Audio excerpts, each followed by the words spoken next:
G'day, hi, and welcome. TGIF, toes going first. Also, thank God it's Friday.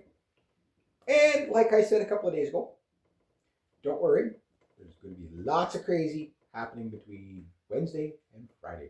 And did I not disappoint? Oh my God, is this world ever going to hell in the handbasket? First, well, it's Friday, so I've got my one finger of Jack, and I'd like to make a toast to my friends. She lost her mom last night, so Maureen, she was a nice lady. God rest her. Yeah, so yeah, that always sucks. She was up there too, but I didn't realize she wasn't well on that. So yeah. So that's sad. It's never an easy time, never a good time. So I told her I'd give her a couple of days to kind of, you know, just deal with the family and stuff like that, and then call her. A lot of people I always like. I understand. There's two thoughts on this. When somebody passes away, you call and you give your condolences the day of, uh, or you wait a week or something like that and then call. I prefer to wait a bit because like it's just so overwhelming for people to have to, they're going through one of their biggest losing a parent, and I can tell you from experience, like you just don't want to talk to people. You know what I mean? Like it's you understand it and stuff like that, but it's just like it's one of those things. You just don't want to. Like you just don't want to deal with anybody and stuff like that. So I'm like, take a couple of days. I'll call you then on that. So anyway, there's that. So that's how that was the first thing I saw on Facebook yesterday. So I was like, shit. So I got to call her brother, or not call, but give my condolences to her brother as well. Because to me, they're like when I was living in the city. Well, she's one of my best friends, right? So one of my best female friends, and haven't seen her in a long time. But we went to college together and everything like that. So her family pretty much took me in like their family. Like I went to so many of their family shindigs and stuff like that. It was just like like it's you know. I'm pretty close to their family, even if I haven't seen them in a while. So I definitely got to deal with that. So anyway, next to that, of course, the day before that, well, I'm sure there's a lot of grievance going on. Guys, I told you this stuff was going to happen. Like the grievance going on in BC right now with the what do you call it, Tumbler Ridge mass shooting there. And of course, it was done with an SKS apparently. Well, that's what they said. Maybe it was, maybe it wasn't. I don't know.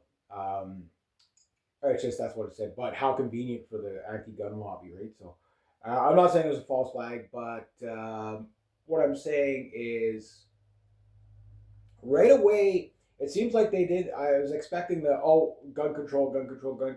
They're not jumping on that quite yet because of the sensitivity of the issue.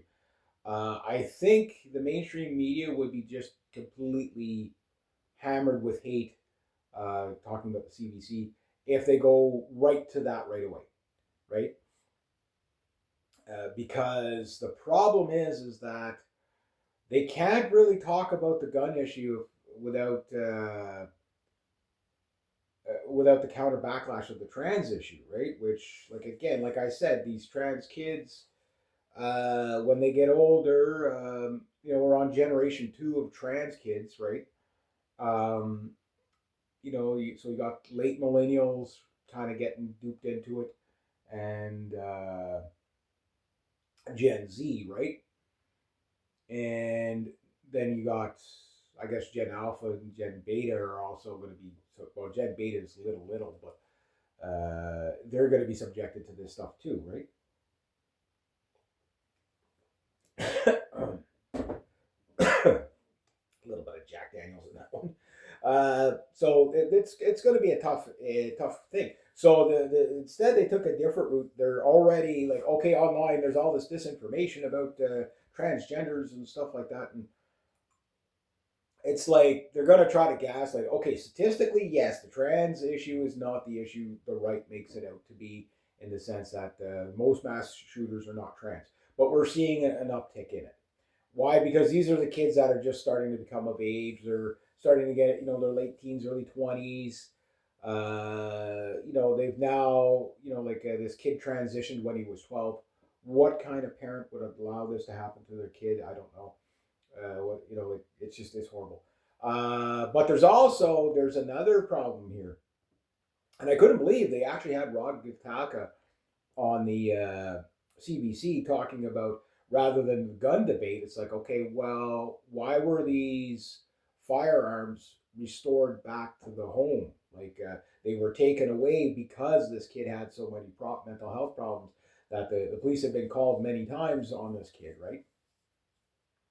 And with threats of suicide, violence, all the stuff, all the typical stuff, right? So somebody advocated for those guns to be returned. Who was that person? The father doesn't appear to be in the home.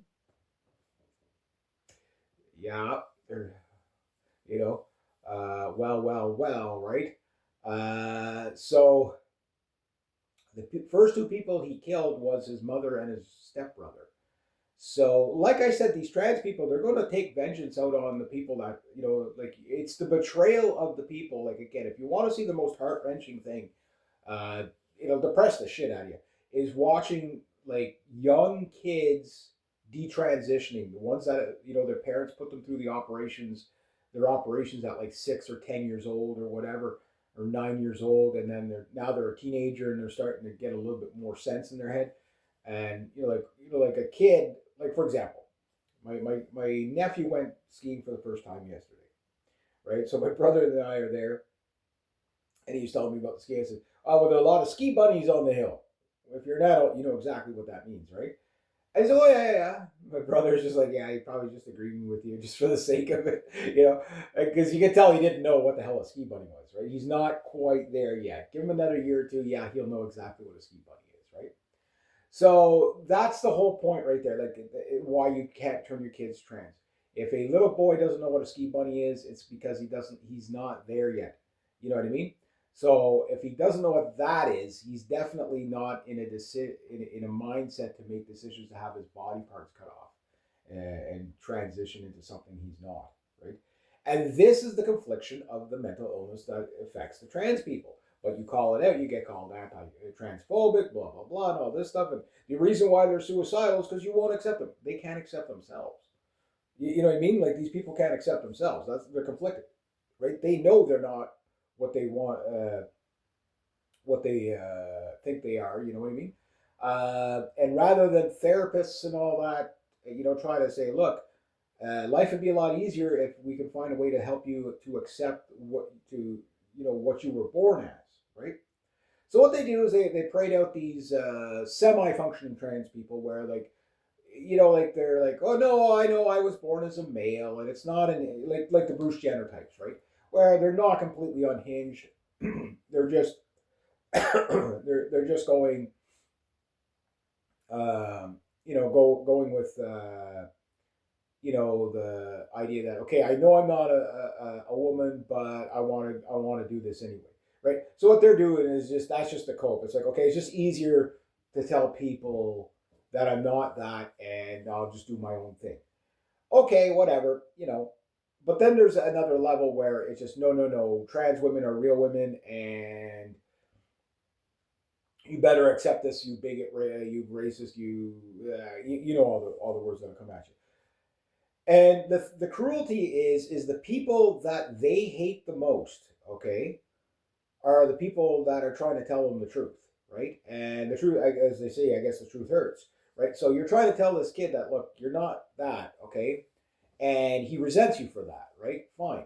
But then when it dawns on him that, he's been lied to, he's, transitioned, so I don't know if he had body parts cut off. Could you imagine being an 18-year-old male, okay, when you're 12 years old, okay, when you don't have the testosterone, you don't have the urges, like the girls aren't on your radar yet, and you're like, yeah, sure, I want to be a girl, okay, because it looks fun, it'll make my parents happy, blah blah blah, whatever. And then all of a sudden you start to go into puberty, right? But you have puberty blockers fucking up your, and again, the SSRI drugs, we need to talk about those. I'm not completely against pharmaceuticals for mentally ill patients, but we do have to be honest that some of these medications have the violent reactions, right? Meaning the people that take them, get really crazy. But we can never, that'd be a lawsuit against the pharmaceutical company. Like, at what point do we protect our fucking society? You know what I mean?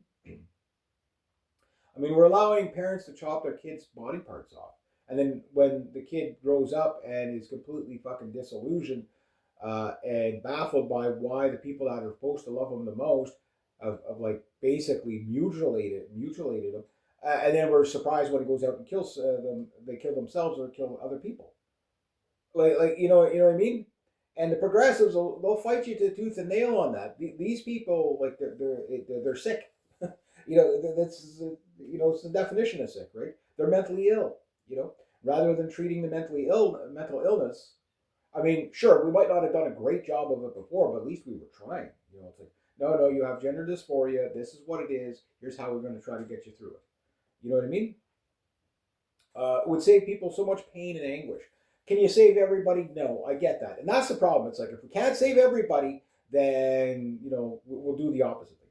So what we've done is we've, basically a whole, like, when I was growing up, mental illness was there, but not like it is today. Today it's being taught. That's the thing. Like they're teaching this stuff to the kids in schools, right? And I think their anticipation, like they're like, okay, well, if we make this about the gun issue, they're going to push the trans issue, and it's probably going to backfire on us because most people that are sane and rational are not for this trans thing. And I get it. There's people that their kids get convinced into being trans or whatever by their teachers or whatever, and because they love their kids, they go along with it because they believe these therapists and doctors that say, oh no, if you don't go along with it and you don't mutilate a genital mutilation of your children, they're going to commit suicide. So the parents are scared out of their mind. Oh, well, we better do that because the experts are telling us. Even Elon Musk, love him or hate him. I mean, that's what happened to him. He's like, oh, I'm a liberal, and the doctors would never lie to me. You know what I mean? Little did we know, right? But anyway, yeah. So you're going to see a lot more of these things. It's a tragedy. I mean, you got a 12-year-old girl hanging on for dear life if she hasn't passed away yet. Shot in the neck, shot in the head, or the Spalding hit her in the head. The Spalding is the shrapnel from the bullet. She's probably, I doubt she made the night. It's horrible. 8, 9 people dead. The number kind of fluctuates. Murder suicide is basically the best way to do it. Yes, it's a Hydra hit. Again, the Hydra always attack the general public, but this is again, they're going to try to make this kid into a victim, and in a sense he is. Okay, in a sense he is, but he's still guilty. Like, he still needs to burn in hell for what he did.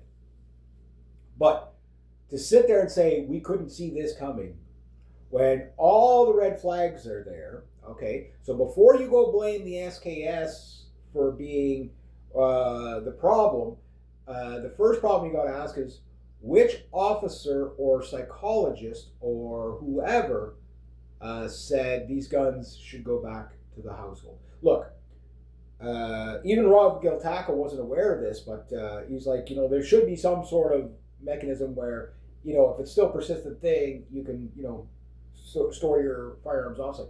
The RCMP, the Santé Quebec, the QPP, OPP, you name all the police agencies around the world, every one of them will store. If you say, hey, look, I have a person in my home that has a moment of crisis, can you hang on to my firearms for me? They will do it. I don't know if there's a fee or anything involved, but they will do it. That said, you could always put them off site somewhere else. You don't have to use that service. But it exists already. Why did it fail? You know what I mean? So if that failed, what gun laws are going to work, right? Clearly these guns they didn't belong to the kid, right? So it wouldn't matter if you would have banned them or anything, it still would have happened, Oh, it would have been harder for him to get a hold of it? Not really. Because, criminal's an occupation, and you can't legislate crazy. It is once like this is going to show up like it does all the time. That the further back you track this kid's Facebook and all that, you're going to start to see the patterns where he's been talking about it for 5 years. That I'm going to kill these people. I'm going to get even with this person.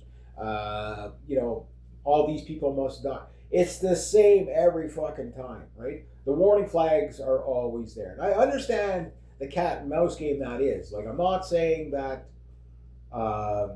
it's a complete failure of the system, because you can't just round people up for everything they say, and I get that. But on the other hand, when there's a track record there, and I understand there's a limited amount of resources to track people. I understand that too.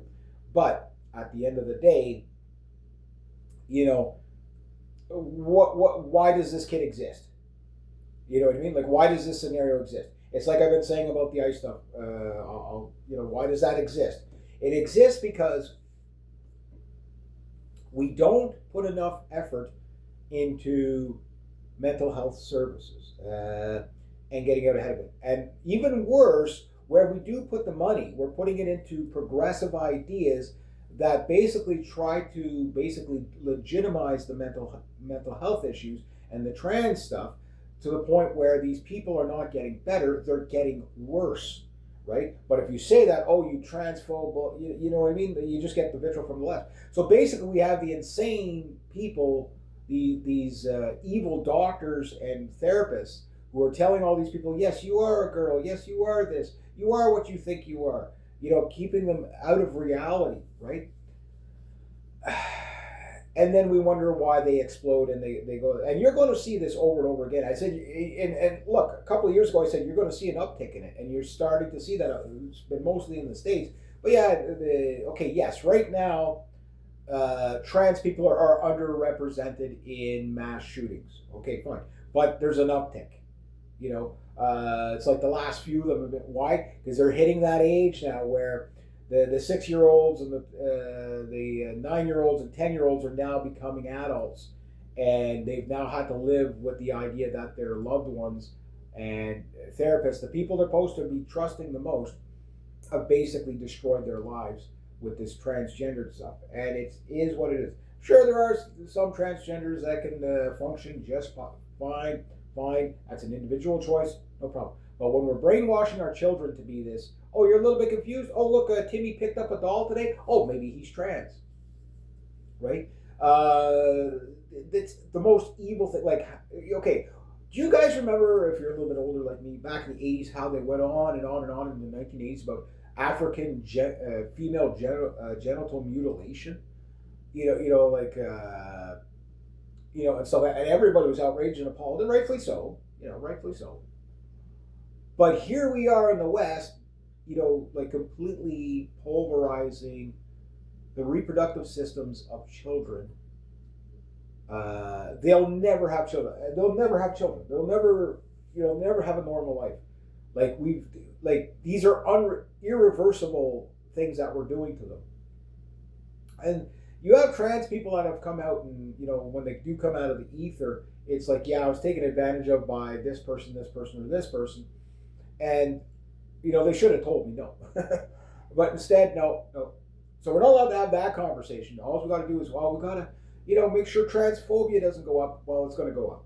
It's going to go up because we're not dealing with the problem. What we're doing is trying to find, okay, how do we blame the guns instead? Let's not deal with the problem. Let's just blame the guns, right? When the problems, there's multiple problems here. Number one, the ideology, the religious ideology of progressivism. Woke is dangerous. Woke is a mentally ill religion, right? If it's not, like, anybody that's coherent can figure this out. Like, it's not you're just a bigot, blah, blah, blah. If bigotry is what it's going to take to save these people, then maybe we should double down on that. You know what I mean? Because it's not coming out of hate. What it is, okay, yes, people hate this kid for what he did. Fine. Rightfully so. He did an evil thing. He should burn in hell. But he wouldn't exist had the school system, had the the medical system, had the psychology, the like it was just a chain of failures, right? I'm not ready to throw the baby out with the bathwater. I say we can use this as a learning experience, but it's going to be some hard conversations, right? At some point, like you can't just go right on to the anti-gun thing, especially at the time right now where people are so pissed off with the government on the gun grab stuff, right? Because it wouldn't stop this. It wouldn't stop this. And even if guns never existed, this kid still would have found a way to kill a whole bunch of people. Why? Because blunt force trauma, sharp objects exist, explosive materials exist. Look, Japan, okay, Japan, and I've done studies on this many times back on my own channel.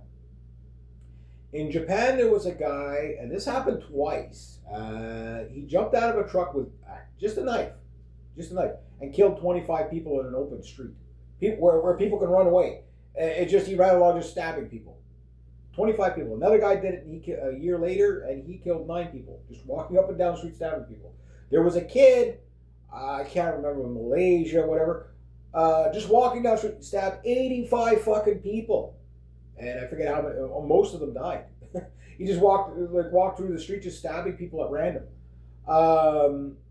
You can't legislate crazy, right? It's going to happen. It's just, if the first step should be not to encourage the mental illness, right? Look, these people need help. We all, whether you're conservative or you're a liberal, I think we all agree there. They need help. We need to get these progressive teachers, progressive doctors, therapists, whatever, and fucking just do away with them. You know what I mean? Like, get them out of there. They're damaging our society. If you have a mentally ill person in your, a person in crisis, we'll leave it at that because it can, it can cover a lot of stuff. Around firearms or other weapons or whatever. Yes, we need to have a system so that people can store firearms somewhere else and stuff like that. A little bit more known, a little bit more readily available, whatever. And we need to make it easy. And not abuse it as a gun grab mechanism or something like that, because that won't work.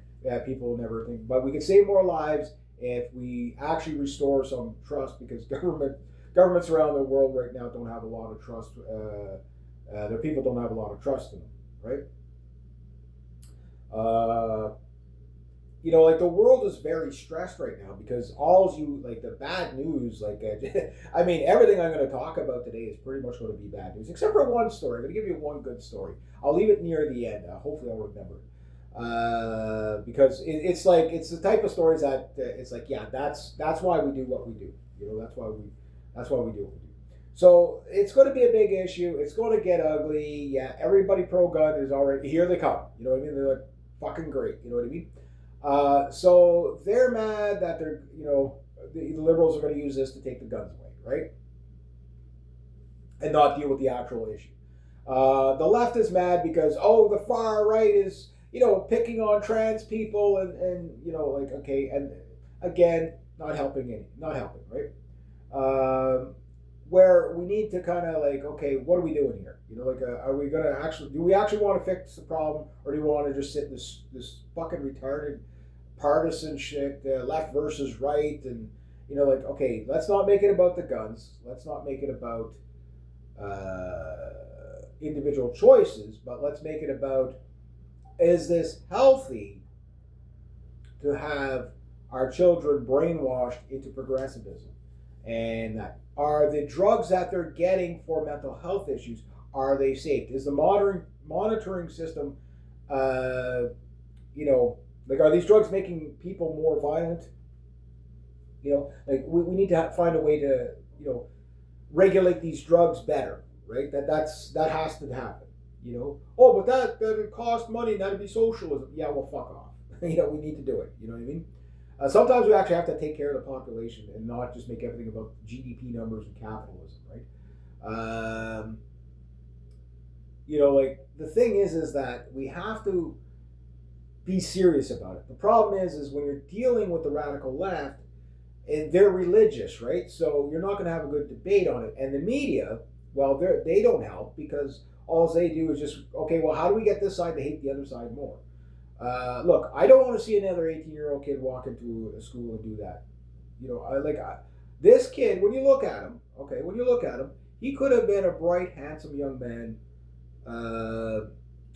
Maybe he would have had to struggle with mental health issues, but at least if we would have had him on the right track of, okay, look, you're not a girl. Where did you get that idea? What makes you think that? Look, if you can find a way, again, I'm not saying there's an easy solution here. When you're dealing with mentally ill people, the best way you can sum it up is trying to figure out the rationality of a crazy person will drive you insane. Enough said, right? But it doesn't mean that we let them double down on their delusions. And then when they find out that their delusion is not correct and the rest of the world, it's not, disagrees with them, it upsets them twice as much. You know what I mean? Where it's like, okay, well, we need to find a way. Like, I know people that are mentally ill. This is why I can say this, is you have to let them defuse, right? Once they defuse, they're usually good for a little while. But you have to find a way for them to understand what triggers them, how to live one day at a time. It's not easy, but it's doable. There's many millions of people that have mental health issues that still function quasi-normal, right? Yes, there's always those that are like way too far gone. You can't save everybody. I understand that. And society just needs to understand that. But you have to understand the other thing too, is that what are we teaching our kids other than to hate everybody, right? Like to hate themselves. Like it's this victim mentality stuff. All the everything in history was wrong, and anti-colonialism and anti-white and anti-male, and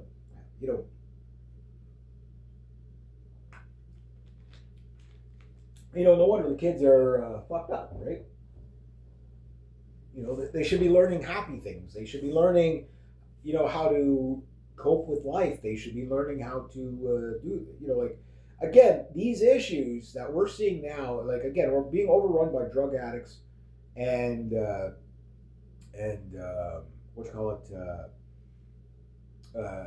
insane people in the West because it's being nurtured, right?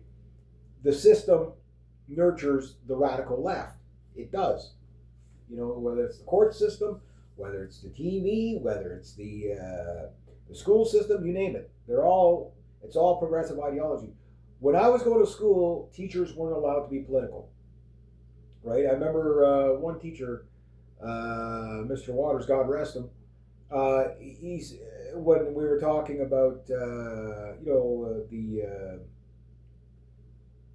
when political things were going on and everything like that, and I remember him distinctively saying when, I don't know which student, maybe it was me, maybe it was another student, but I remember somebody asked him, well, who do we vote for when we get older? And he goes, I can't tell you that because that would be, he goes, I'm in a position of influence and that wouldn't be right for me to do that. He goes, number one, I'd lose my job. He goes, number two, he goes, it wouldn't be morally right for me to tell you how to think. And that was the correct answer from a teacher, not, oh, you need to hate this politician. Like, they got kids hating Donald Trump, and they don't even know what Donald Trump is. You know what I mean? Now, the adults that hate him, okay, the people that lives he's fucking with, sure, you can hate him for that. Right? And we're going to talk about all the hypocrisy with the Pam Bondi stuff on the left and all that. Where were you when Obama was doing it? That's all I'll say. But we're going to take a more nuance on that. But anyway, I'm gonna get off that topic because there's going to be a lot of messy stuff. This topic isn't going to go away anytime soon. There's going to be the outrage, the anger, the finger pointing. But as long as the fingers are pointed at, like a lot of the RCMP, like they're going to be like, how come you brought those guns back to the people? What? Who said it was okay to bring those guns back? You know what I mean? Who signed off on that? Like, can we not hold people to account? Like, you basically, I'm not saying the person that signed off on letting the guns go back to the house is just as guilty, but I'm saying you bear responsibility there. You made an assessment. Why was your assessment so incorrect? Now, I do understand mentally ill people. One thing they do is they're very good at lying and deceiving people, making you think that they're okay when they're not, right? Again, you can't legislate crazy. What's in somebody's head, you don't know. You don't know, right? So if that person could say, well, no, they met all the requirements, whatever. And a lot of the stuff, the cases are locked, like they're not, they can't divulge everything to the public because there's, patient client stuff and, all that, you know, uh, but the thing is that it's going to be messy no matter which way we go. It's just how bad is the media going to make it? I think this one might. I have a hunch they're probably going to try to play it down a bit because, like I say, it'll bring the trans issue way too front and center. So it'd be different if it was just a straight white kid killing her. Then you go right after the guns right away and attack straight white males right away, whatever. But you can't when it's on their side, right? So that's why I think they're handling it with the kids' gloves for now. Because I was really stunned to see Rod Gataka on there actually getting a fair shake to, for, basically he's a pro gun guy. Here he is talking about like anything but the guns, but, the procedures of how did this kid get the guns. Now that, like I say, if the guns never existed, this kid would have found another means. Like you don't do that kind of stuff unless you're ready to do that stuff. You know what I mean? So anyway, I'm gonna leave it at that for now. It's very sad for the families. Horrible, horrible news, especially such young lives.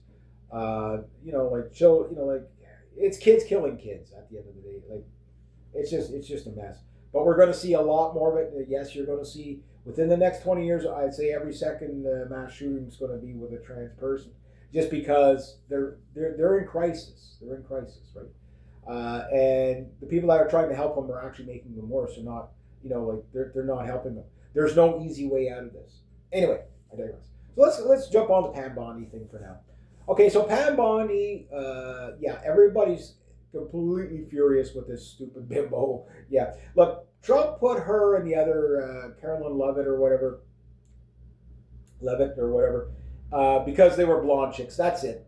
It's like, oh, the MAGA will love this because here's like two pretty blonde girls. We'll put them, we'll make them look like they're really smart and everything. At the end of the day, no. Pam Bondi, yeah, okay, she's a tad bit smarter, but anybody that works for the State Department, like Colonel Levitt, like she has to toe the company line no matter what. You saw it with Jen Psaki or whatever. Yeah, she would like same thing. Like didn't matter what Obama did. It was you always have to make it sound like you're doing the right thing, right? Absolutely fucking horrible. But nobody called her out. Well, the right called her out, but the left didn't. So the whole Epstein thing, where was all the radical left when we came out, when the FBI came out and said, Planet Hollywood, the Pizzagate thing, not Planet Hollywood, Planet Ping Pong or whatever, when that was like linked to the pedophile stuff with the Pizzagate stuff, all the left wing were out there saying, oh, it's just conspiracy theory, it's just the right wing, they got no proof, blah, blah, blah. And then, of course, Epstein was arrested, linked to that as a child predator, right? Basically, that's what Epstein went to jail for, right? But somehow, under the Obama year, the left wouldn't pay attention to the Epstein thing hardly at all. You know what I mean? But when Trump's in power, suddenly it's a big issue. It should have been a big issue right away. It's about the children. Like, once again, we're fucking failing the children. Whether we're doing this trans thing to them and cutting their body parts off, and that's all we're doing is cutting their body. We're not changing them into a different gender. We're just doing cosmetic surgery. That's all we're doing. But with this, again, millions of documents. Pam Bondi lied. She said there was no more documents, and it turns out, well, there was 3 more million documents. Like, how do you have fucking 3 million documents on something if it's a nothing burger? Shouldn't that, oh, no, we closed that case years ago. There was nothing to it. It was just him. But again, Occam's razors kind of like even the 65 IQ people are looking at it with Occam's razors going, you did it. Yeah, like, okay, this guy is linked to everybody. He's got photos with him. Yeah, sure, they blacked it out, but we know it's Netanyahu. Uh, Again, Trump is like, oh, like there's just way too much photos and stuff like that. Like Trump knew this guy very, very fucking well. Of course, what do you call it, Lutnick, that scumbag. He was named. Oh, I barely had anything to do. Of course, he lied. You know, the records. Like, there's such a paper trail to this guy, and on purpose. Why? Like, think of all the people you talk to on a weekly basis, let alone in your lifetime. How many paper trails to those conversations? It's like none. Why? It's like, how you doing? Good. Yeah, go over, you visit, you have a cup of coffee together or whatever, and you're gone, right? This is like every fucking person you talk to was documented and photographed. You know, like why would that be? Like, how could this guy how could this guy email that many fucking people? You know what I mean? Like, how? You know what I mean? Like, it's just like, even in my heyday of emailing people, like that's like 3 people a week, 5 people a week. People I know that work, they might, okay, maybe 16 or 20 people a week. Oh, I got 100 emails to send. Yeah, but it's like to like 4 people. You know what I mean? Like this guy was just, yeah. Gee, why wouldn't that be? Well, yeah, you know, Isaac Rabin, you know, like the Prime Minister of Israel. Yeah, you know, again, he just linked to everybody. So, oh, but his dad being a Mossad agent, but the idea of this guy being a Mossad asset, oh, that's impossible.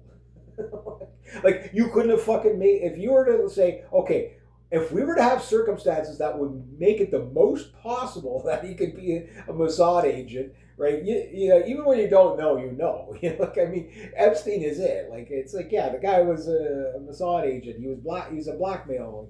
You know, doing blackmail. That's just clearly what he was doing. So when Trump, again, it's not going to go away. Trump should look. How many times do I have to say this? You know, Kash Patel, Pam Bondi, Dan Bongino, they all fucking, you know, betrayed the people. We're going to get to the bottom of the Epstein thing. The only one that had any sort of integrity was Marjorie Taylor Greene, love her or hate her. She's not perfect, but she was right on this. Like, look, I tend to believe that she, again, her word against his, but I tend to believe she had the conversation with Trump, like, well, let's go after these people. It's a no-brainer. We'll save children. Like, I mean, like, the first person that starts, like, rounding up all these, and again, sure, it might destroy the fucking world economy and every government in the world because, like, all these, like, like even fucking Carney has pictures with him with Epstein. Like, I mean, it doesn't assume guilt, but it's just like, how come this guy is like fucking attached to everybody? You know, like how is that possible? How can all these people be linked? Well, if it's a New World Order, you know, like World Economic Forum, Davos people, they're all linked. They're all in on it. You know what I mean? Like, these people, they work together.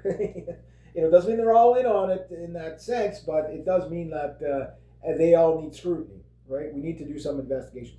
But by stalling, what is the Trump Obama administration and Trump administration did by stalling this? By stalling this, it's given every one of these fucking pedophiles, and that's what I'm going to call them, chances to wipe their hard drives and stuff like that. I'm sure there's some of them still stupid enough to think, well, I'll never go to jail because we control the system, blah blah blah. But they're finding out that no, that this is a thing. But not one brave law enforcement or military or judge or lawyer is going to go after it. Why? Because we might offend somebody. But the problem is there's a overrepresentation of Jews in this. That this is another reason why they're not going after it. And Trump will not go after the Jewish people for anything. You know, he's a Zionist evangelical doomer, just like I said. It's becoming more and more apparent to people that, like, okay, when I said it back in his second year of his first term, I said, it looks like this is what he is. Mike Pompeo was saying the quiet part out loud for him. But after he did all that, like moving the embassy to Israel and all that, it was very clear that he was Israel first and nothing else matters but Israel, right? So you can say, yeah, but Trump doesn't go to church and all that. He doesn't necessarily have to go that far. But he is a Zionist evangelical doomer. It's not what he says, it's what he does, right? He's in the end times prophecy stuff. That's the part that should scare the shit out of you. I've always said he doesn't hate the American people. Joe Biden hated the American people. Obama hated the American people. Well, Obama just hated white people mainly. But even at that, I don't know. I think he hated his own as well. Like, it's hard to say because he wasn't very good with his own either. So, no, most politicians hate their people. Look, like up here, Carney's kind of like Trump as well. He doesn't hate the Canadian people. He's just indifferent. He doesn't care about us. Where Trump, it's the same thing. He doesn't hate the American people. He just doesn't care about us. Where Justin Trudeau fucking hated us, right? He loved immigrants, but he hated everybody else, right? Thus is progressivism. And I think that's a pretty fair assessment, you know. But the thing is all these people going on about the Pam Bondi thing now, and it's like, okay, yeah, you're going after it because she's a conservative. You're not going after it to save the children. You know what I mean? You should have cared about this back at, Planet Ping Pong or Comet Ping Pong or whatever the fuck it was called. When the FBI were the ones that released the file saying that there was pedophilic links to that place, the Comet Ping Pong with the John Podesta, the Podesta brothers, right? But no, you call us conspiracy theorists and everything like that. Well, okay, bitterness aside, welcome to the party, but now can we just save the fucking children? You know, can we finally get some brave law enforcement, military? If you have to go over the heads of these fucking DA people, go over their heads, go see it, because the guy that pulls out the children out of the train, these slave trains and stuff like that, they go all over the place. I forget where it was. This was under Trump 1.0. They stopped the slave trade somewhere. It was either Syria or Armenia or someplace like that, or Azerbaijan. It was somewhere in transit between there and whatever. And with some intelligence, they had like abused kids in a train. And the pictures of those kids, like they were raped, they were, their eyes were blackened, like the worst things that could happen to kids. And there was like a train full of kids, just full of kids, and they caught them, right? And Trump took credit for that. Now, like in Trump 1.0, he was going on about all the pedophile rings that he was stopping, but we never really saw any evidence of that, right? So was that just can we prove it? There was a lot of people spreading that around, but could we prove it? But that train thing, yeah, was linked to the DA and all that. So it was a joint venture to stop them. But could you imagine, like, okay, if Trump was an actual good guy, okay, all the dumb shit he's done right now, including like starving Cuban children right now, we'll get to that in a second. That's just unbelievable what he's doing there. But can you imagine him coming out of picture a bunch of SWAT team guys, carrying children out of a building, handcuffs on some sort of fucking high profile politician or whatever, and Trump carrying a handful of abused children out of a building. The statue in his monument would be, do you want it gold plated or bronze plated? And how many of them do you want? You could be the hero of the world if you save those kids, But you have to go after your friends. You have to go after these fucking monsters, and we have to put them to death. That's non-negotiable. At this stage of the game, anybody linked to the pedophile rings of Epstein, I mean, Pam Bondi sitting there with her back to, these Epstein survivors. You have so many of them coming out saying, now mind you, the hashtag believe all women thing, I don't go by that at all. But I think there is enough evidence that these women can provide that does show, because you do know some of it is just political, and they do it on purpose. What they do is, it's not to further the cause of the women. What it is to delegitimize the legitimate women. Is you get women that come out and make fake claims, right? And then you find out that they lied. So then, well, if this one lied, I'm sure the other 10 lied. You know what I mean? It's a very dirty game, but that's how they do it, is to lean into it, you know what I mean? Just get all these women coming forward, and then it's like, they're just grifters, and that nothing ever happened to them. And then, the women that are actual victims never get the light of day. And, Pam Bondi has failed them. Trump has failed them. These women, they couldn't be any more out about it. And most of them have there's links to it. You know what I mean? Like, again, I know rape cases and stuff like that are very difficult to prove, but they're not impossible to prove, and you can get a few of them. You know what I mean? Like, you're telling me the FBI has been sitting, the CIA have been sitting on 3 million documents. Where's the surveillance? Where's the where's the arrests? You can't arrest one person. Well, they did. So technically arrested two, right? But when does Ghislaine Maxwell get the death penalty? You know what I mean? It's just people have had enough of this evil and the corruption around the world. We just had enough of the war. We had enough of this, all these fucking things. And the people that are doing it, and is all these politicians and stakeholder capitalists and vulture capitalists, venture capitalists. It's all these people that are fucking up the planet. It's not the John Q. public that just wants to get on with their life. And again, all these judges and lawyers that stand in the way, they use lawfare on Trump on bullshit things, what's called the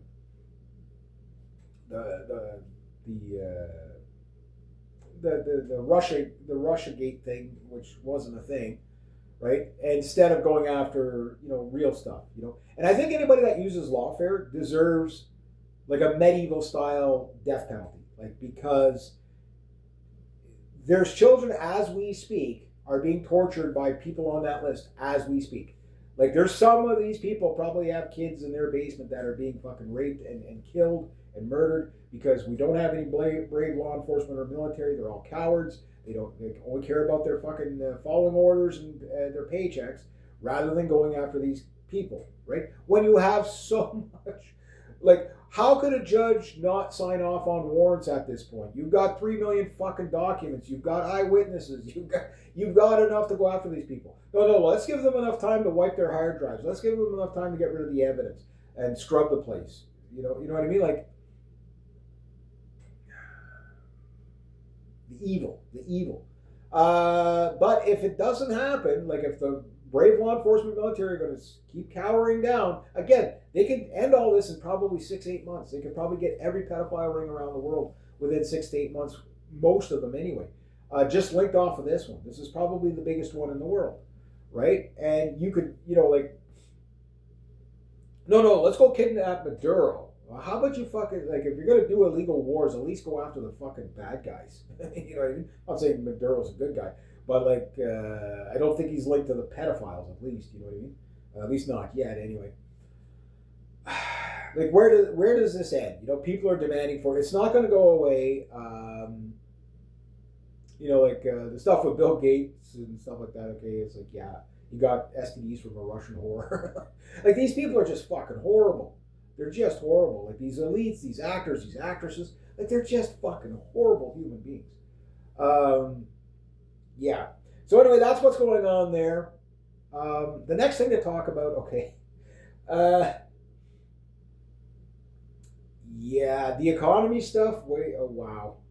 We're down by about 25,000 jobs here in Canada. The question, though, is, again, this time of year, it's hard. The job numbers are up and down all the time in the winter, right?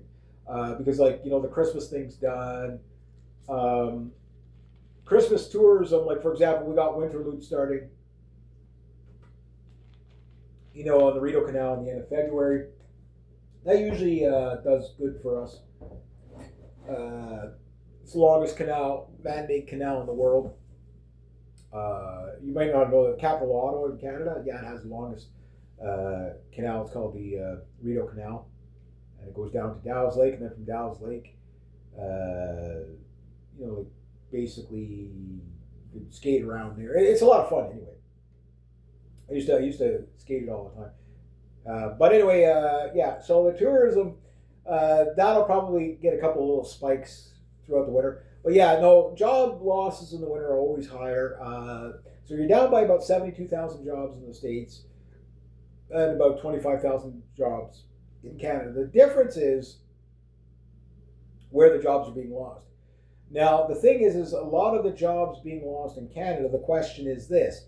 Is it job losses, just regular job losses, or is it job losses of immigrants leaving, foreign workers and stuff like that? Because we are down population wise. Now, according to Carney, he's going to cut our immigration by 75% on foreign workers, and going to cut something like cut regular migration down to like 15% or something like that. So the thing is that if he's doing it that way, as long as every year the number keeps going lower for the foreign workers, that would be good. But the thing is that's what he says. The numbers, will they reflect that? The numbers are moving in the right direction. So if we can, like right now, we only lost 78,000 people per year, not including mortality losses, which is about 400,000 people per year die, and about 400,000 people a year are born, right? But the thing is that would only be 700,000 people a decade. Not enough. We're about 8 million people over. But I'd rather it shrink than go up. But we won't know until probably about spring whether Carney's actually making good on his reducing migration. Which, if he does, that's good. So the student visas, if we get the legal student visas, they're not necessarily illegal, but they're fraudulent in the sense, which would make it illegal, but they're fraudulent in the sense that people come in on these fake diplomas, and then they just disappear in our society. So hopefully we can start going and getting those people out. The easiest is just, if you're not a citizen, you don't get welfare, period. You don't get anything. You have to pay for health care. And if you're here illegally, you got to go home. Just make it impossible for people to do that.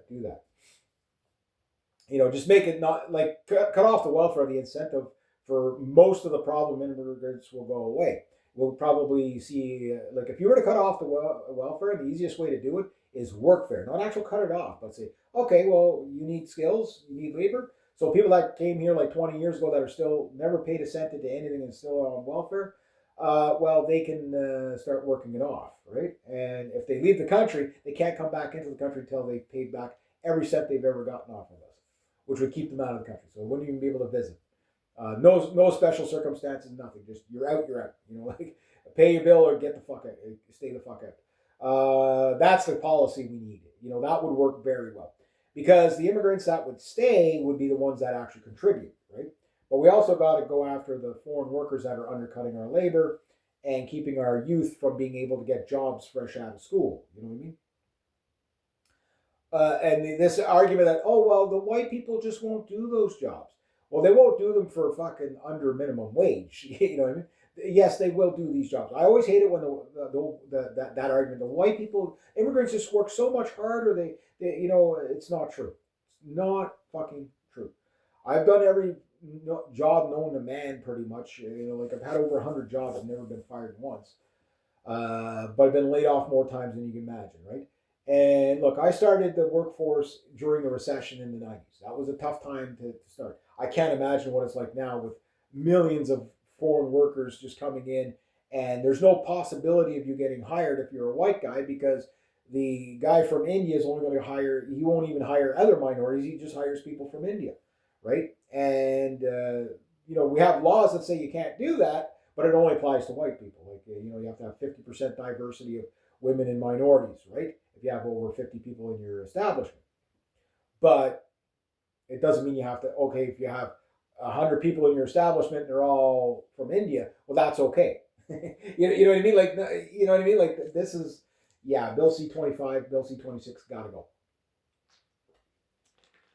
But what I'm saying is, it looks like it's stepping in the right direction. It's just not going to be fast enough, but I'd rather, it step in the right direction.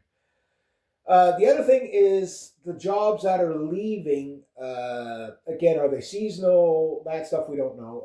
Same in the States, we don't know 100%. But we do know that a lot of jobs in the States are people are getting out of work because the capital is leaving the United States, meaning people are pulling their investments from the United States. And it's just daily now. Corporation after corporation are looking for ways out. So there's that that mess is just like the United States.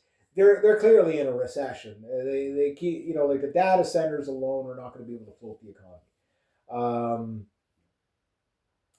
you know, like it's they are like you have to understand where their job growth is. Is it stimulus? Now you could say make the same argument in Canada. A lot of our job growth is stimulus. Yes, that is true. That's what But what Justin Trudeau did was hire government workers, right, to keep the job numbers up, and then the temporary foreign workers. What Carney's doing so far is investing in industries instead of just the humanities welfare stuff, which is a form of welfare, but it builds you shit, right? Which is what we should be doing. So it's investment, right? It's investment capital. Is it enough?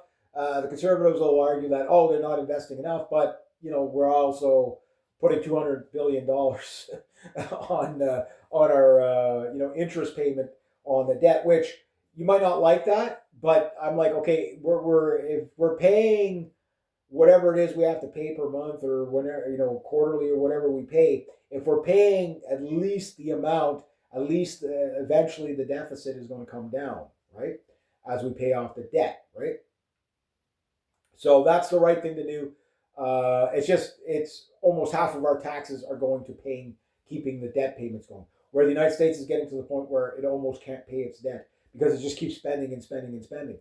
Where Carney has spent a lot, and he's over budget, but nowhere where Trudeau was over budget. Like Trudeau spent 240 years worth of debt in 10 years. Like it's ridiculous. The damage that Carney has to undo from Trudeau is paramount. Like it's Olympian. Like it's a colossal. It's no easy feat. That's why, there's still a lot of bad things going on in Canada. A lot of people are just focused in on the doom, but there is a lot of good things going on too. Like a lot of projects, like for Hanway, their KS S3 submarines.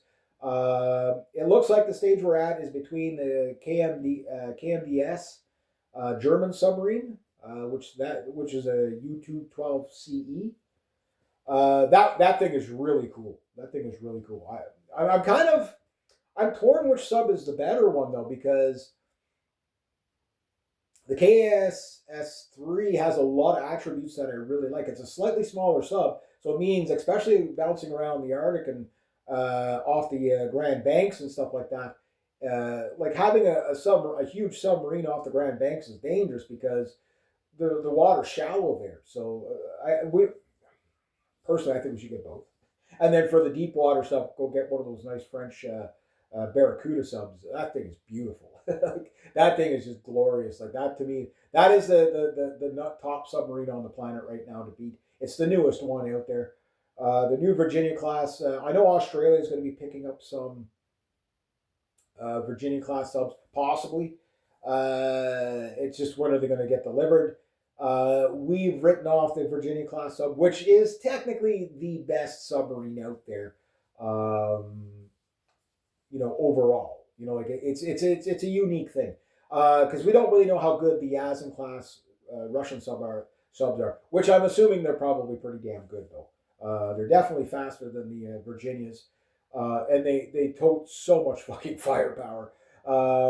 It's like those things are scary. Those things are scary for sure. One of those will destroy a carrier fleet, no problem. They can fire Kinzhals out of them. You know what I mean? They're just 30 heavy torpedoes.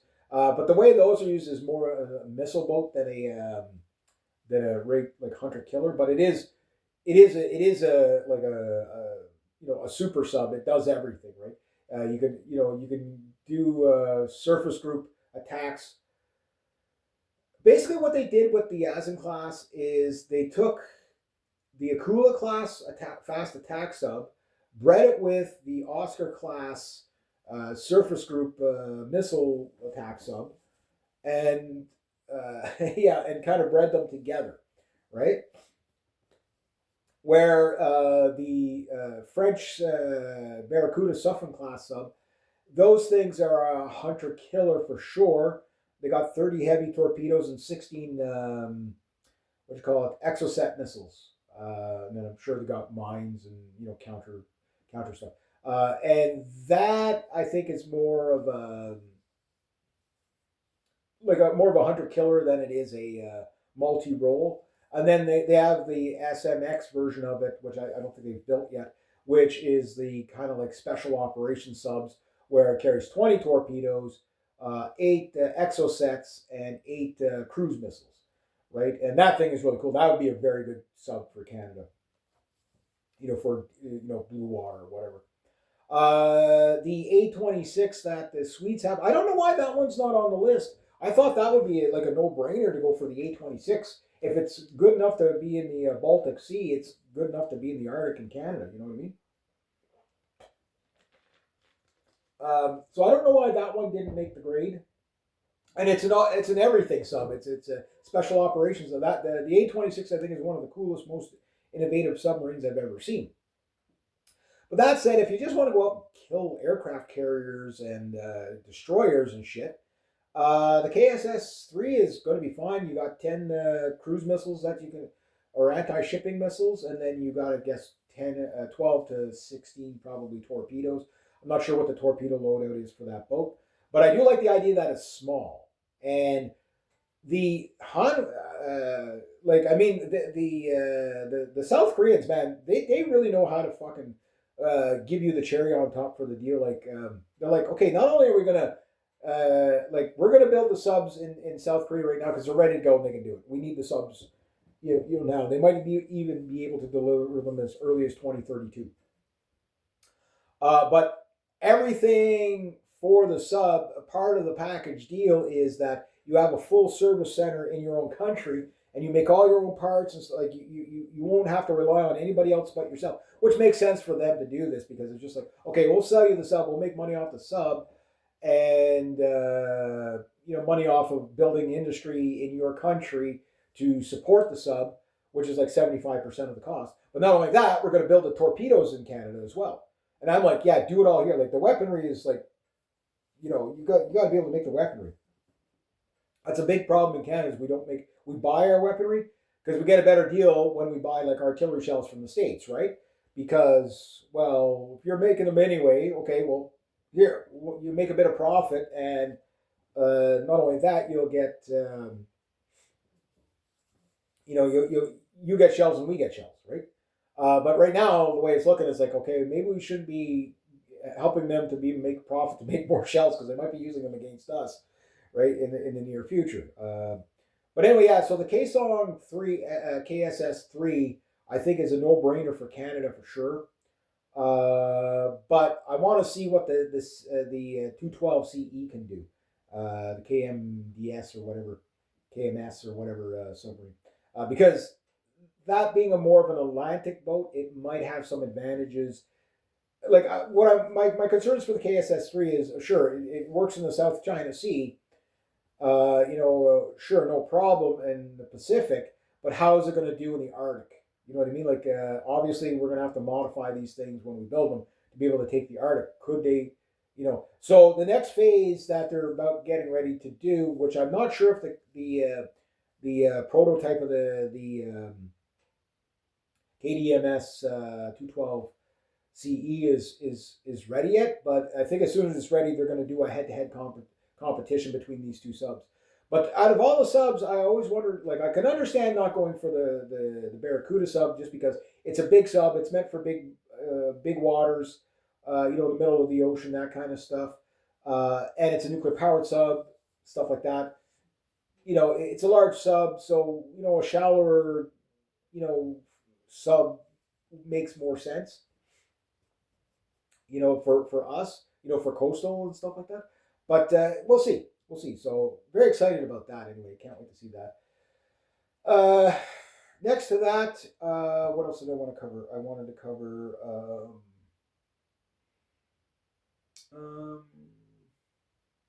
covered the Epstein thing, covered that. There was something else to cover. Cuba. Yeah, Cuba. So yeah, like I said, Trump, like because of Mark Cuban, he was out there they're questioning them and like, you know, like the question was, can you promise us that this is not another regime? This is not another regime. There will be no regime change in Cuba. Like attempt at regime change. And Mark Cuban is like, no, that's exactly what we're doing. That's exactly what we want. Like, so at least okay, the cat's out of the bag. We know exactly that's what they're doing. But Mexico has sent food aid to Cuba because children and people are starving to death because of Trump's boycott. I think the only way around this is, and Mark Carney could take the lead on this if he wanted to be smart and capitalize on it politically, is call up Norway, uh, call up Daniel Smith, say, hey, look, we're going to get some oil. We'll pay you from it. Okay, the PR is going to be this. We're going to fill up a couple of freighters from a few places around the world. Maybe Saudi Arabia would do it, maybe they wouldn't. And we're going to send freighters of oil to Cuba in protest of what Trump is doing. And if the U.S. pirate Navy stops us, well, that'll just look really bad on the U.S. Right? It'll make another political disaster for fucking Trump.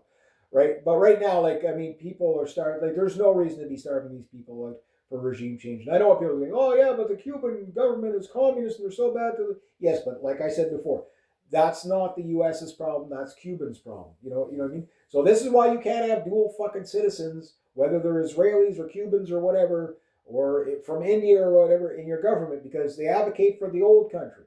You know what? If you're that word, Mark, you go over there and fight for them over there. You know what I mean? Not our problem. If you don't like them, don't do business with them. Fine. But on the other, not allowing them to do business with Venezuela and Cuba to not do business. That's not national security. That's just fucking beyond cruelty. What's going on? People are running out of food. They're people are going to die in the hospitals. Sure, the Cubans. Again, they're no love for their regime, but like this idea of like starving them and whatever, which is going to create another migrant crisis, right? Like you had with when Vidal took over, right? And when you get that migrant crisis, guess where those migrants are going? Back to the States. And now the MAGA people are really pissed as well because, like Trump has pulled the ICE guys from Minneapolis. Now, I have a couple of takes on this. The MAGA and the people that want the deportations, their take is, Trump just tackled, right? That's it.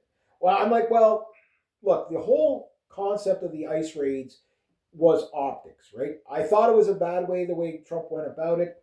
I think the under the radar method, it might be a little bit slower, but you might get more done, like what Obama did. Right now, Obama, the only people that were complaining were the immigrants, right? Nobody was paying attention. But Trump, every move he makes, the left is paying attention to. So what he could have done is instead of sending ICE everywhere, at the sign of first real protesting trouble, maybe you move on to another city, right? And go where it's more willing first. Okay, get the low hanging fruit first. And don't stay too long in one place. You know what I mean? Don't keep these ICE guys too long in one place. Like why? Like it's been weeks that they've been in Minneapolis when like most of the legal immigration is on the U.S. border with Mexico, right? Maybe you should spend a little more time there. But the thing is I think what this is they got like the Trump administration is just suffering on all fronts. Like every fucking move Trump has made since he's taken office has been a disastrous one, giving self-inflicted wounds to the United States, right? Economically, like the economy is doing fucking horribly. But the stock market is up. Yeah, but that's all propped up, guys. Like, look, Switzerland just dumped more treasuries in retaliation to the United States. Everybody's dumping U.S. treasuries right now. China's going for a reserves, like pushing like a Chinese reserve currency to compete with the United States.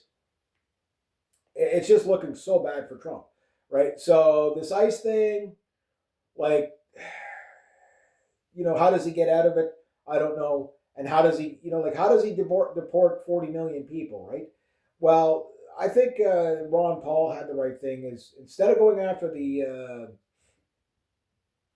all the illegals, what you do is go after some of them, but go after their places of employment, right?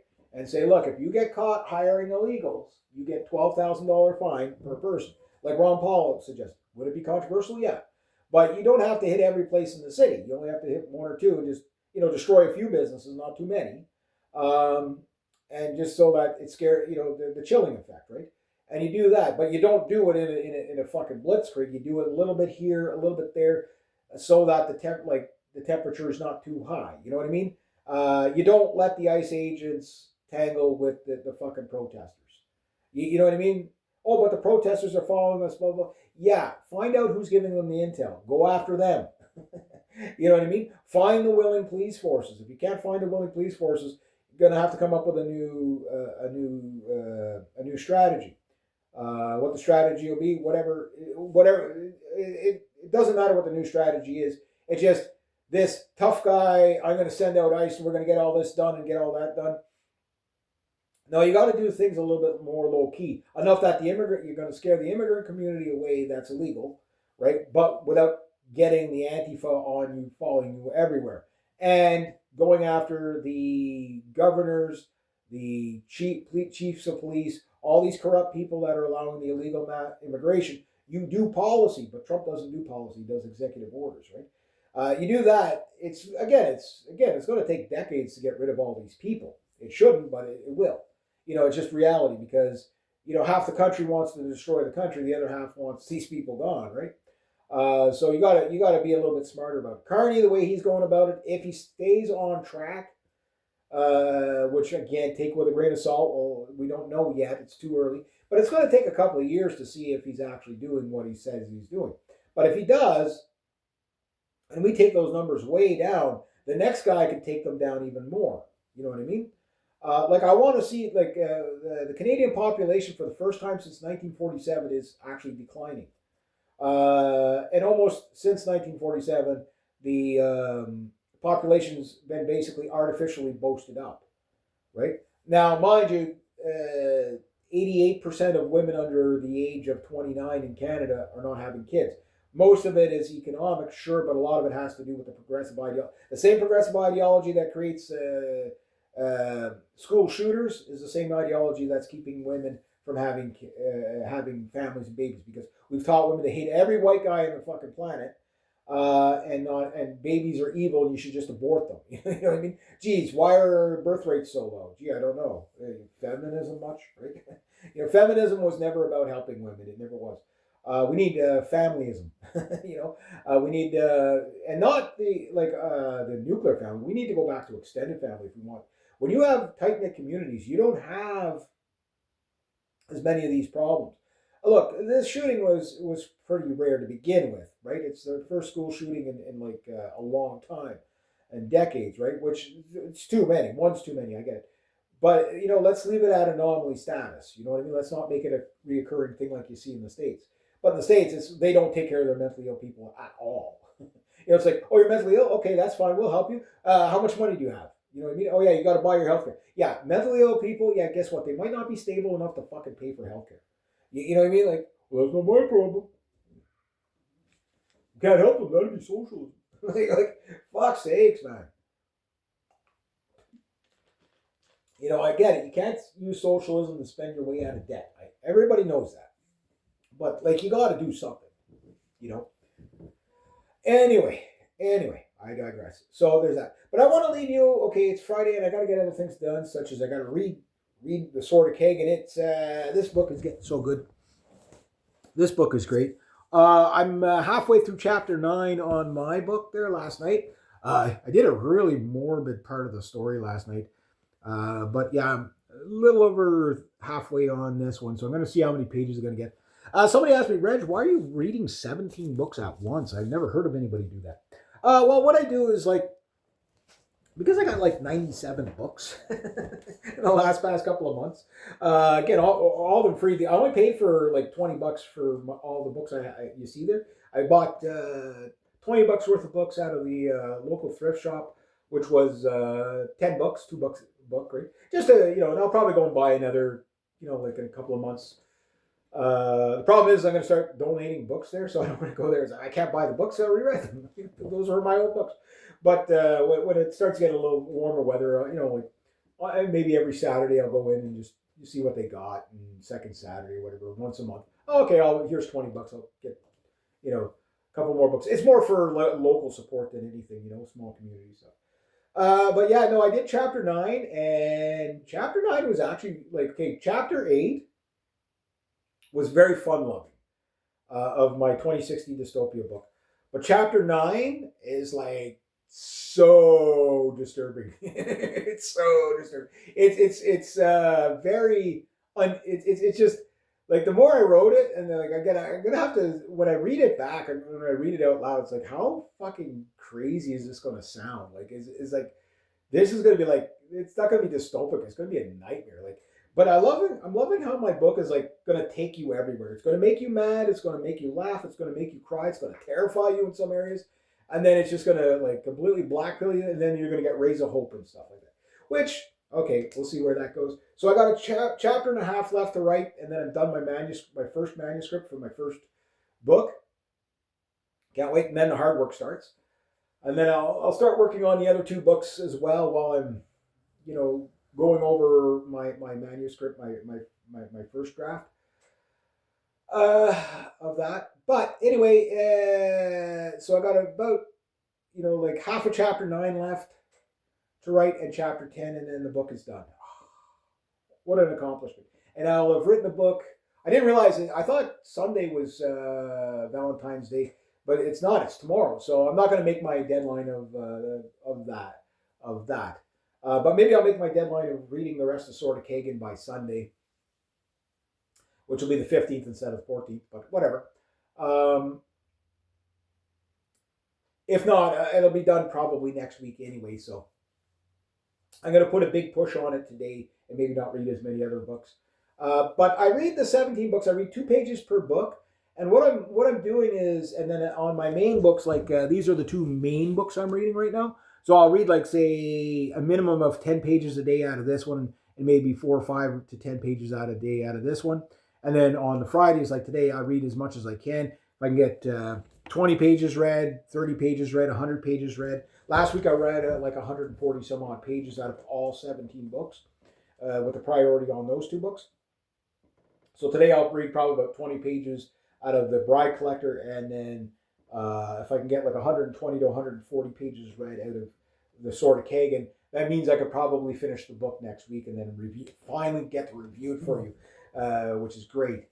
But no, I read a lot of books because I can follow a lot of stories. Every book that I'm reading, like I like, if you were to quiz me on the book, like, I'm not reading them just okay. No, I'm reading them and taking it in. But the book that's really surprising me, and this is what I do, like, the books shuffle around in the order that I read them. So this is kind of arguably book number 3. It's good, but this one, I'm like, okay, guys, I'm this far in and I'm fascinated. Like, I'm on page. Sorry, got to grab my granny glasses here. I got one more story. Don't click off the video yet. I got one more story that I got to tell you, and it's actually a nice story to leave off on a Friday. I'm on page 20, and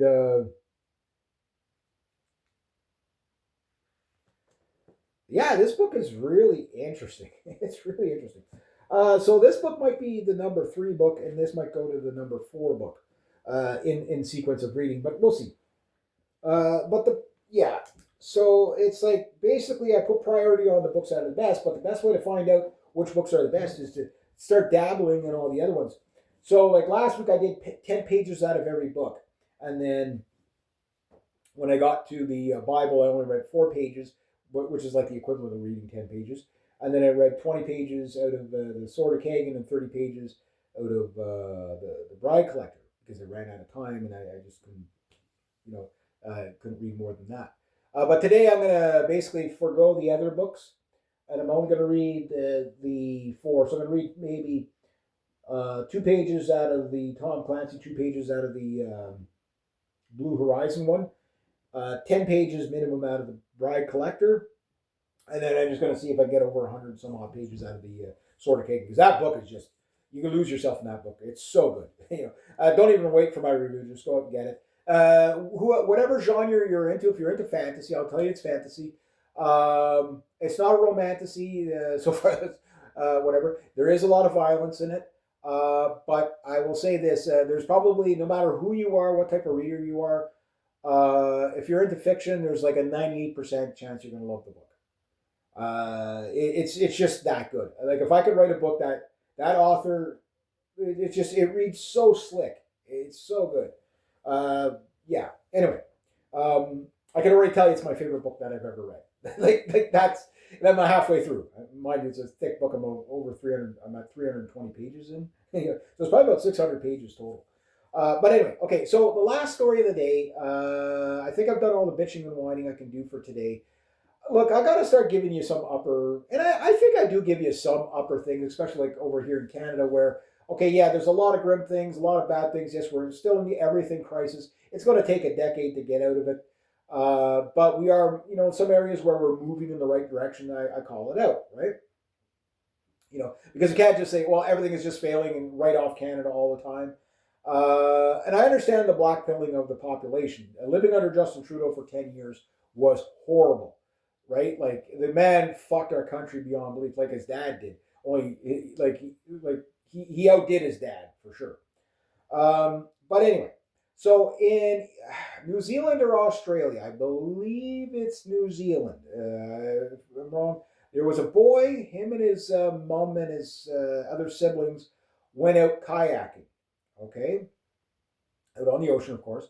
And something happened, and they got washed out a little bit further, and they ended up stuck on a buoy, right? And it was getting rough out there.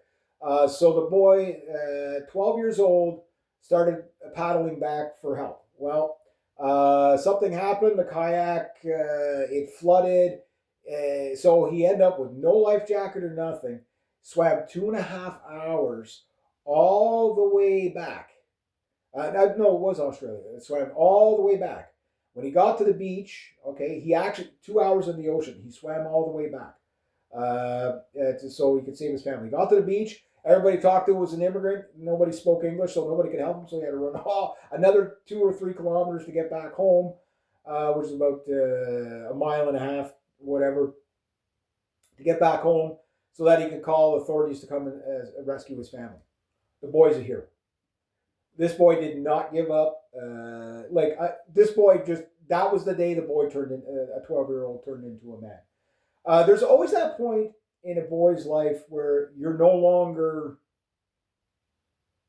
a boy, and it's different for everybody. Some it's, the death of a loved one or something like that, a parent or something like that, and suddenly you're the man of the house.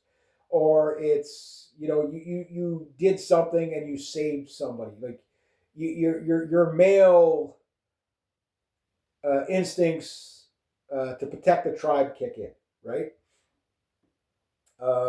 I can't say the day I went from a kid to a man myself. Most men can't, but you know that. Okay, I know by the time I was 13 or 14 or 15, I was definitely a man. Like I was definitely thinking like a man, not a kid, right? Probably.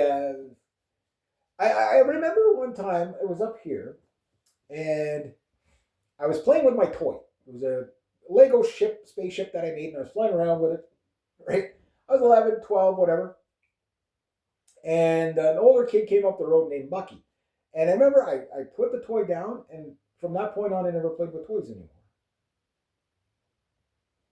You know what I mean? It was just like, okay, well, Bucky and I are going to go do something. I still have his bike, whatever maybe so.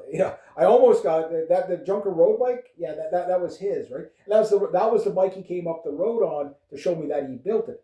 And we fucked around with it for a bit more and whatever. And then it seemed like after that, I never played with toys again.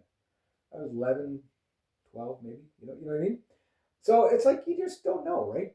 It's just you just turn into a man. My nephew, he barely plays. He plays well, like all kids. They don't play with toys anymore. They play video games, right? But he's not he's just not into toys. Like it's different. Um,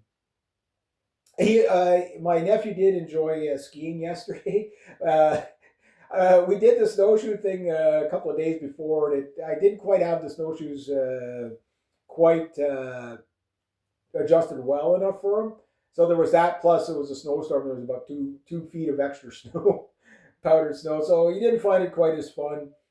We came down the hill here, went around the house, and went back up to the house up there. But like he's getting at that age where he's going to turn into a young man. You know what I mean? And it's like, but you just hope it's not too fast. You know what I mean? Like it's like, I wish kids could just be kids for a little bit longer. You know, like society forces them to grow up too fast. Now, this whole blame society for everything. I'm not one of those people. No, no. People like the right hand path teaches you to take self accountability, right? Um, and not always just assign blame to everything else that's going wrong. Okay, that might be wrong, but what are you doing about it, right? And I think that's the signs of manhood is when you take it upon yourself to fix the wrongs. So hats off to this young lad. Yeah, I'm pretty sure it was Australia. Swimming, like I mean, like again, putting himself second to his family, like that is bravo, bravo. So anyway, yeah, that's this week in World Crazy for today. I got to get other things done. But I guess I'll just leave with this: that guys, things are going to get really messy up here in Canada, especially on the gun debate and mental health debate and the trans debate. Right, that's going to go crazy up here. It's going to be demoralizing for a lot of people. But guys, it's the direction where we've been headed for a long time. You see it more in the States than you're seeing it up here, but it's the same problem that it is in the States that it is up here. The Alberta sovereignty thing, I'll just leave that for the next one.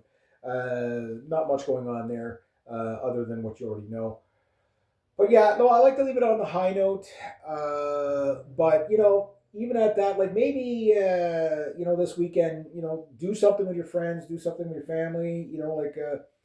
I'm sure last week my friend didn't think her mom wasn't going to be around today. You know what I mean? So I know what that's like. That new normal is a hard normal, and we all go through it, right? So make sure you don't leave anything left unsaid to people that matter to you. The song "Till You Can't" by what do you call it? Cody Johnson. Say sorry that I love you. You know, because it's